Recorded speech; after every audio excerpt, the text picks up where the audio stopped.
Hi guys, hello. Welcome to our tutorial number 2. I'm glad they decided to get involved and study hard and study with me. So, well, what I had in mind for today was like going deeply into different types in JS, what a primitive type is, what is the reference type.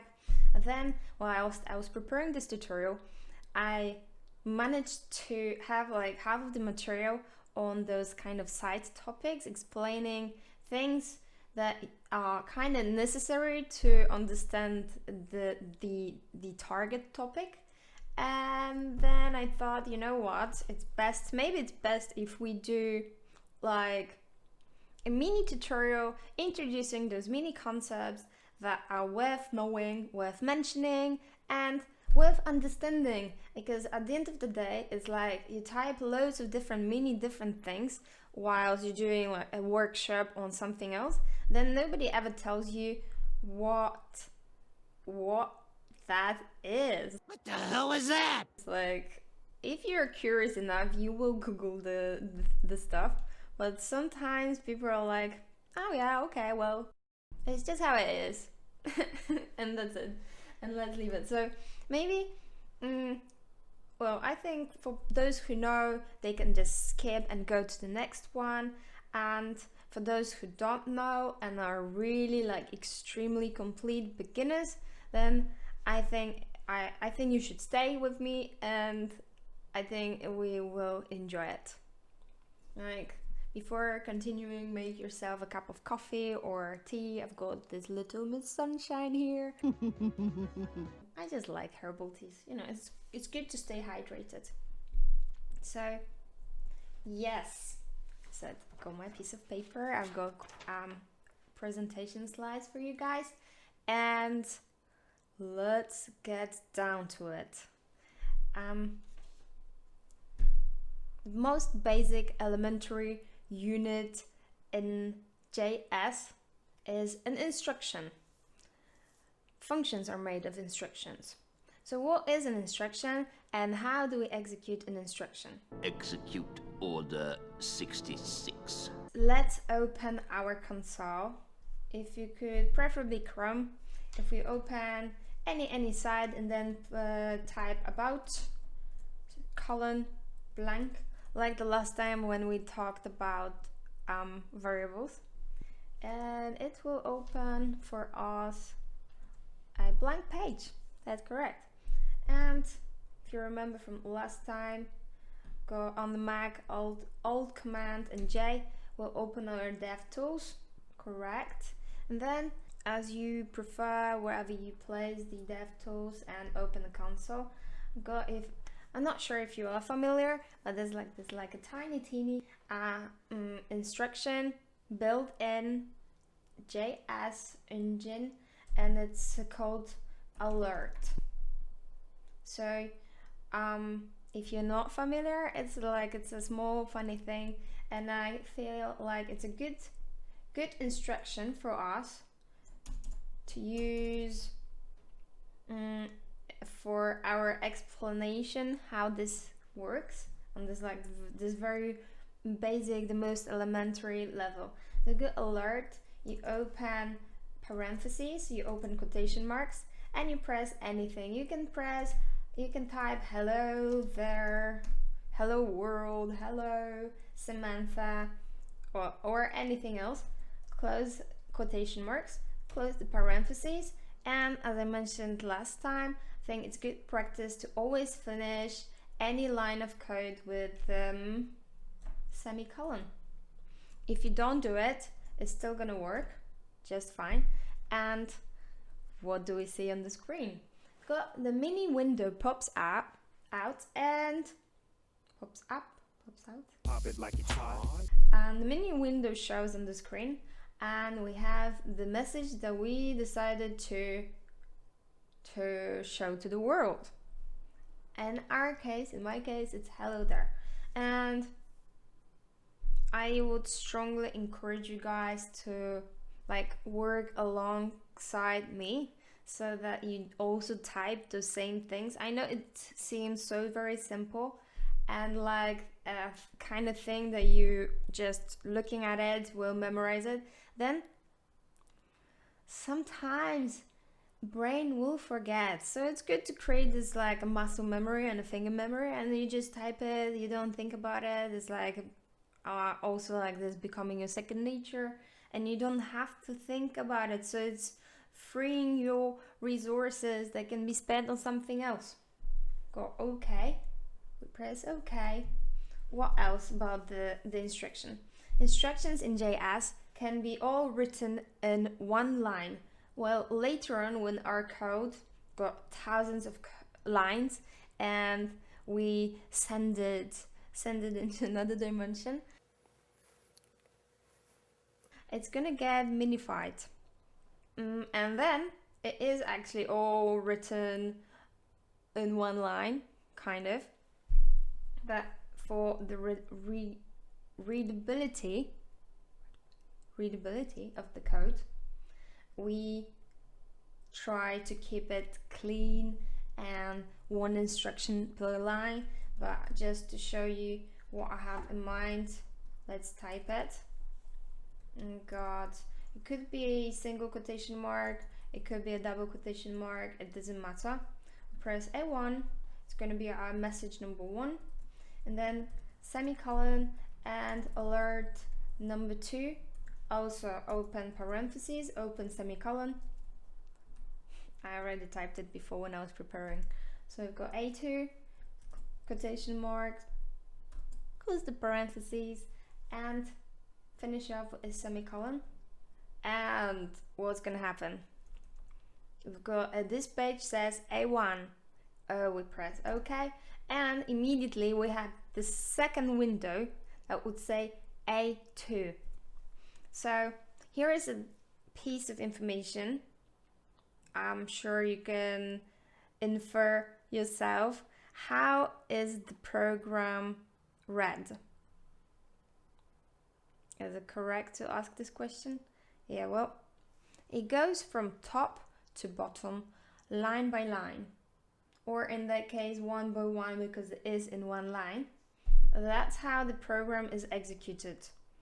Instructions are executed one by one. The order does matter. We could also write it down this way: alert, alert, hello, and close parentheses. Using Shift and Enter, you can go on to the next line and not execute the instruction. And let's give it another alert. Parentheses, quotation mark, and welcome. Let's close it with another parenthesis. Let's close with a semicolon, and it should work exactly the same way as the previous line. It's just the layout is different, but the program would still work the same. And again, hello, okay, welcome, okay. This is your personal preference, and most companies or most teams will insist on like a specific pattern. I think probably line by line is the most beneficial for any developer, for the readability of the code. So just something to bear in mind. How does the console work? Well, if we leave an instruction with parentheses, it's going to do what we ask it to do. So parentheses is like a message from us to the program: do it. You have to, please, I'm asking you to do it. And the program knows that there is a question or request to do something. It's required to do something. Even if we leave no message at all, the window will still pop up on the screen, and this page says like literally nothing because we left no message. However, if we type alert and have no parentheses, press enter. That's how JavaScript has, how intelligent it is. It will tell you, listen mate, this is a function. It's like it tells you, I know this is a instruction that I already have built into my JS engine, into the window object, and it will tell you that F stands for function. If you put your mouse over it, you get a message what what this is. So you kind of like, you can't get confused here, because it will tell you. If you don't know, the program will tell you what you're doing. Okay, next thing, we have another thing worth mentioning, worth knowing, worth remembering. It's good habits. We want our code to be as clean and as neat and as tidy as possible. It's for you, it's for the future you, it's for other developers, and it's good practice. It's like, it's not great to have chaos in your house, in your code. So, first point, use comments when necessary. So, first things first, what are comments? If you're like a complete beginner, it's no shame not knowing what a comment is. Comment is when you can put a code. You can put a code, like you can put lines of code that are not actually code. So it's like a message for you, or it's for you or for other people who will read your code. Like you put 2 forward slashes, and whatever you put after it, it won't be interpreted by the interpreter. It's just a message for you. It's invisible. For the program, it doesn't exist. So you can put anything like, this is like an information about creating a user, right? Obviously it doesn't sound great. We should put like that will be the next thing worth mentioning. Comments shouldn't be overused, abused. The code should be neat and clean and tidy and pretty much self-explanatory. So whatever you name your variable, it should mean the thing that you mean to mean. Sorry. It should be, the variable should be have the meaning of that piece of code that you're introducing. But before we get down to it, this is a single line comment, and we can also have multi-line comments. And the way we do it is 1 forward slash a star, 1 forward slash a star, and then using my magic shift enter command, I can put blah blah blah blah blah blah, and then finish it off with a star and a forward slash. And this way we have this multi-line comment that is just for you. The program won't see it. It doesn't exist.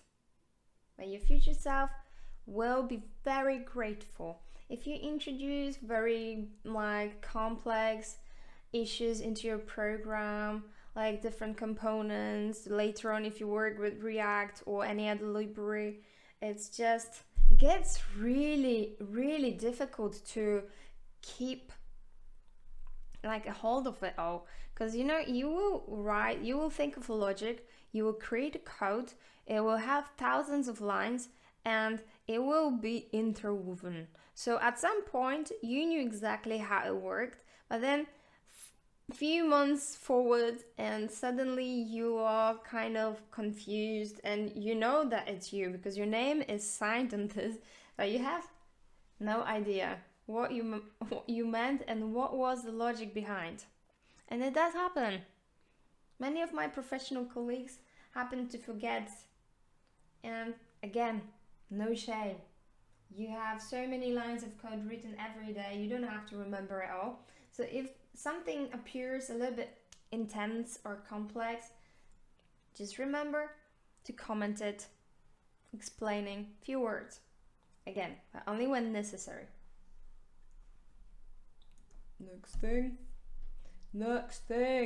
Use appropriate names for your variables. And this is like really connected or related to your use of comments.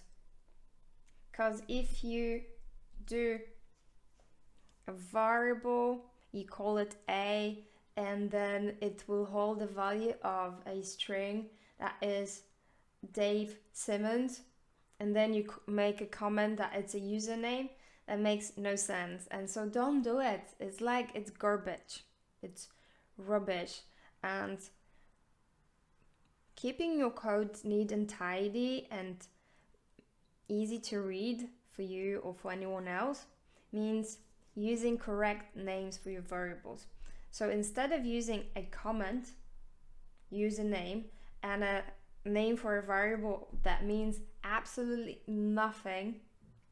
Try using a name that means something, that is a username, and will hold the same value, Dave Simmons, and got everything correct, everything beautiful. Beautiful. Yeah. There's no need for guessing. This way, everyone knows. Another thing worth mentioning. Whilst we're gonna work on those basic concepts, explaining what a variable is, what an instruction it is, what is a function, what is an object, we're gonna work using DevTools in our browser, in our console. But again, you don't really, when you get into learning JS, it's not absolutely clear what this thing is, but that's why I thought it was worth mentioning, so we avoid any confusion later on.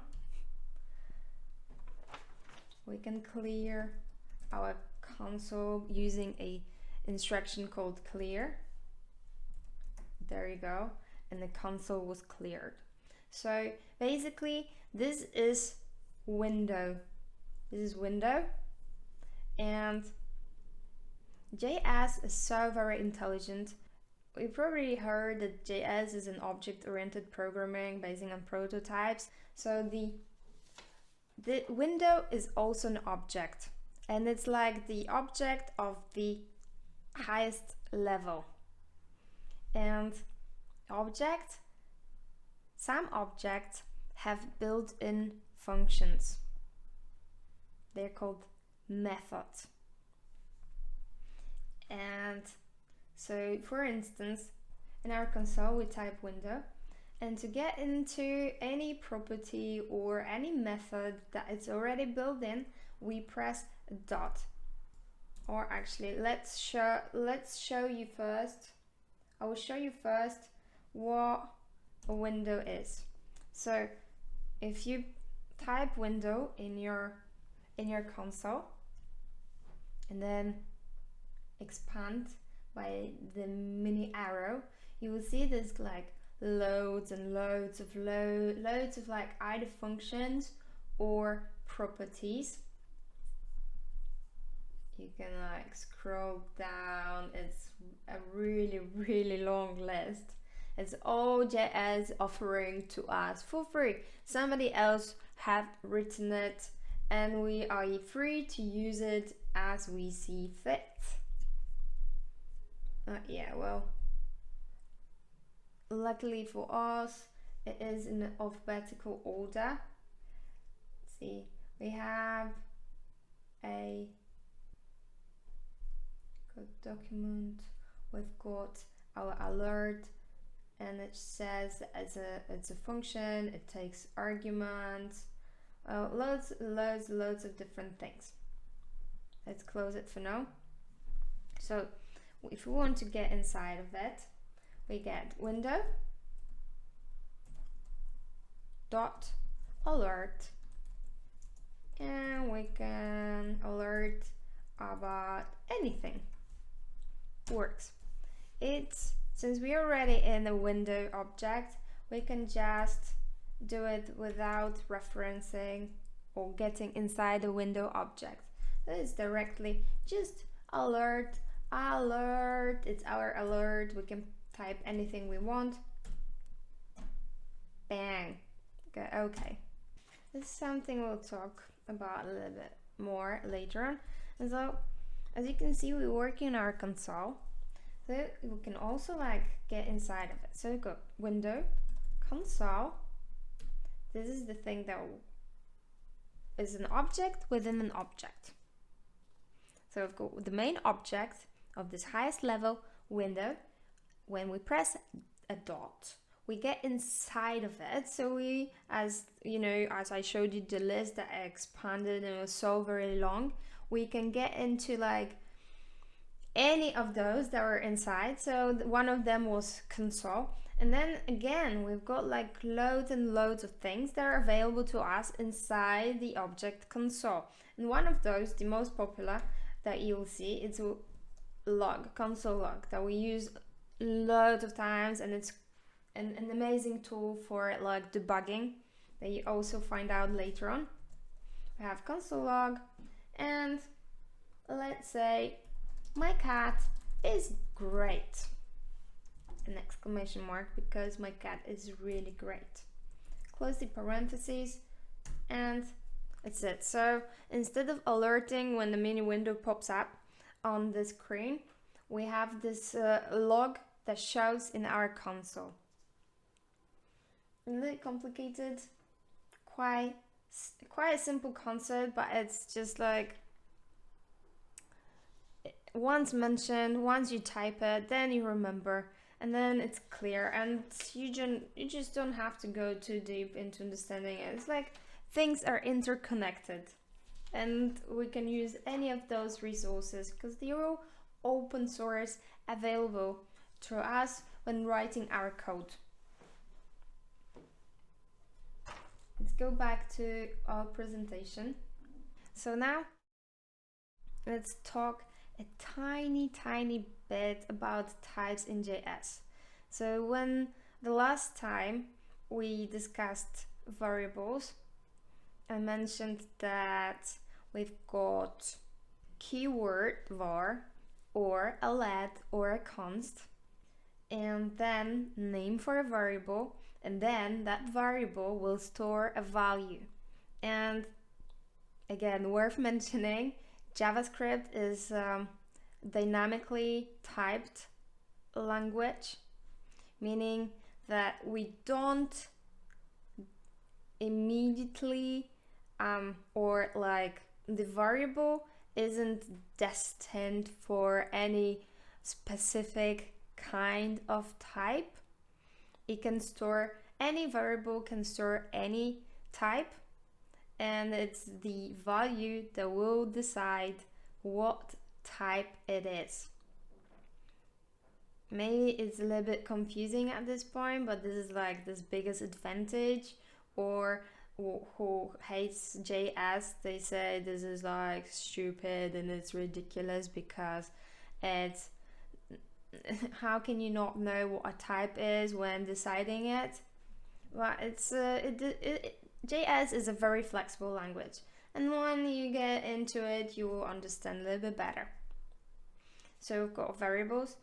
Variables store values. Those are, like mentioned last time, we've got a const or a let or a var, and it could be anything. So we have a user ID that would store a number, or a let as a player nickname that in this case is storing a string, superhero 666. Who came up with that? And the last one, we've got a variable that is an active player, and in that case I put it into like an object that is an array. And for now I don't think it's worth elaborating on this. It's just as a reminder from the last time, and that's exactly what I said. I've got 99 that is a number, a superhero that is a string, or in that here I changed to variable active player. Instead of putting into array and then square brackets, I changed it into, assigned it to a new value that now is a string. So these are two types that were mentioned last time when discussing variables, and these are the most common. Before our next tutorial, we will talk a little bit about what a type is. What is a type? A type is a built-in, unique, inseparable set of properties that determine the behavior of a given value and allow to distinguish a value from another value. But what does it mean? What does it mean? What does it mean? It means that we've got this value that is of a certain type, and if you can have a look, it's like got different buckets, and if we had to distinguish between the string and the number, 99 and the 666 will be two different things, but they kind of carry the same properties, so we can divide them by kind of like inseparable set of properties. Different properties are important to different type. And then what the things we can do with a separate type, well, I think it's best to show on the example rather than work on definitions. So for instance, as you can see on the screen, we have a string that says I'm a string because I'm written in quotation marks, and then you can access a property of the length. So we have a type. A type has a set of characteristics that is really specific to that kind of type, and that's why we can distinguish between those different types, and they would determine the behavior, or like for instance what we can do with it. So if we have a string, obviously like we have a form, a user will type an information, will type a name or will type something else, and then we need to make sure that in our code we need to make sure, or like for instance if you create a specific password or an email and we need to check is the correct length, we would need to access this property. So we have, and it's specific for a string. So for instance, we have this a user created a password and blah blah blah blah blah 14, and we say the maximum length is 20 characters. So in our code we will use that information length that we have here, accessing after a dot, and then in our code we can create a special function that will only allow for the password to be created if it passes the specific criteria. And or we have a form that we only want the user to use uppercase letters, and we have a method to uppercase. We can also use it on the string. we can't use the uppercase on the number because there isn't really an option to be a capital or a small number. It's always the same size, right? So you have this bucket. I'm not sure if that's a best comparison, because it's just like a group of a entity that can be characterized as similar items, and so as a result we can use similar methods, or those methods, they would show similar behavior. Like for instance, we have two numbers, in a case 45 plus 60, and it's a simple adding of numbers.